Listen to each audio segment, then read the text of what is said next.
जब मैडी पैदा हुई तो उसने रोया नहीं, बल्कि उसकी आंखों में एक अलग सी चमक थी। वह कोई आम बच्ची नहीं थी। 1 महीने के अंदर ही वह अपना नाम लिखने लगी, लेकिन उसके माता पिता को इस पर गर्व नहीं था। उसकी माँ ने उसकी लिखावट को मिटा दिया और उसके पिता तो उसे देखकर घर ही छोड़कर चले गए। अस्पताल से डिस्चार्ज होने के बाद उसके पिता ने उसे प्यार से गोद में लेने के बजाय कार के ट्रंक में डाल दिया, जैसे कोई बेकार सामान। घर पहुंचकर पूरा परिवार अंदर चला गया और किसी को ध्यान ही नहीं रहा कि मैडी अब भी ट्रंक में थी। लेकिन मैडी कमजोर नहीं थी। वह बचपन से ही खुद पर निर्भर रहना सीख गई। 1 साल की होते होते वह खुद नहाने लगी। 2 साल की उम्र में उसने खुद अपना ख्याल रखना सीख लिया और 4 साल की उम्र में जब उसके माता पिता और भाई बाहर घूमने जाते तो वह घर में अकेले अपने लिए खाना बनाती। मैडी ने एक दिन खुद के लिए वॉफल्स बनाए, अंडे फोड़े, उन्हें मिक्स किया, उसमें आटा मिलाया और फिर पैन में डालकर फ्राई कर लिया। जब वह बैठकर अपना खाना खा रही थी तब उसे माँ द्वारा फेंकी गई एक मैगजीन मिली। पढ़ना उसे बहुत अच्छा लगा, लेकिन घर में किताबें बहुत कम थीं। जब उसने अपने पिता से नई किताबें खरीदने को कहा तो उन्होंने उसे ताना मारते हुए कहा, तुम्हें बस किचन और बच्चे संभालना सीखना चाहिए, पढ़ाई का कोई फायदा नहीं। माँ और भाई भी उसकी बात सुनने के मूड में नहीं थे, लेकिन मैडी इतनी आसानी से हार मानने वालों में से नहीं थी। अगले ही दिन उसने घर की टेलीफोन डायरेक्टरी में लाइब्रेरी ढूंढी और पता चला कि सबसे नजदीकी लाइब्रेरी 50 किलोमीटर दूर थी। बिना किसी झिझक के वह वहां तक पैदल चल पड़ी। लाइब्रेरी में एक दयालु दादी ने उसे बच्चों की किताबें दिखाई। यह मैडी के लिए एक नई दुनिया थी। वह घंटों वहां बैठकर पढ़ती और धीरे धीरे उसने पूरी लाइब्रेरी की किताबें खत्म कर दी। उसकी लगन देखकर लाइब्रेरियन दादी ने उसे एक लाइब्रेरी कार्ड दिलवाया ताकि वह किताबें घर भी ले जा सके। मैडी अब 5 साल की हो चुकी थी और उसने अपने पिता को बताया कि कानून के अनुसार उसे अब स्कूल जाना चाहिए। लेकिन उसके पिता, जो सिर्फ अपने बेटे को महत्व देते थे, उसे डांटने लगे। उसका भाई भी उसे ताना मारते हुए बोला कि लड़कियों की पढ़ाई पर पैसे खर्च करना बेकार है। मैडी ने किसी से कुछ नहीं कहा, बस अपने कमरे में जाकर अकेले रोने लगी। लेकिन इस बार उसका दर्द एक अलग ऊर्जा में बदलने लगा। एक दिन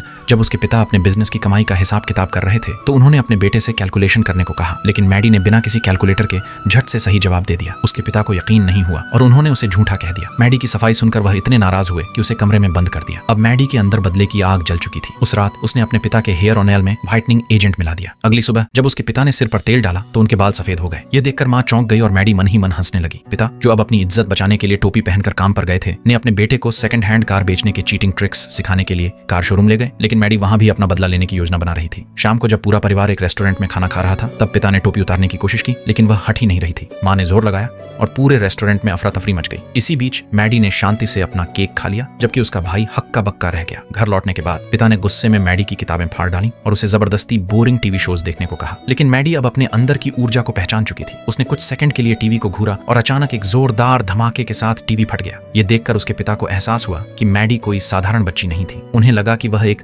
मुसीबत है और इससे छुटकारा पाने के लिए उन्होंने अपनी पुरानी कार बेचकर उसे एक ऐसे स्कूल में डाल दिया जो शैतानी बच्चों के लिए बदनाम था। लेकिन क्या यह स्कूल सच में मैडी की कहानी का अंत था या उसकी असली ताकत की शुरुआत?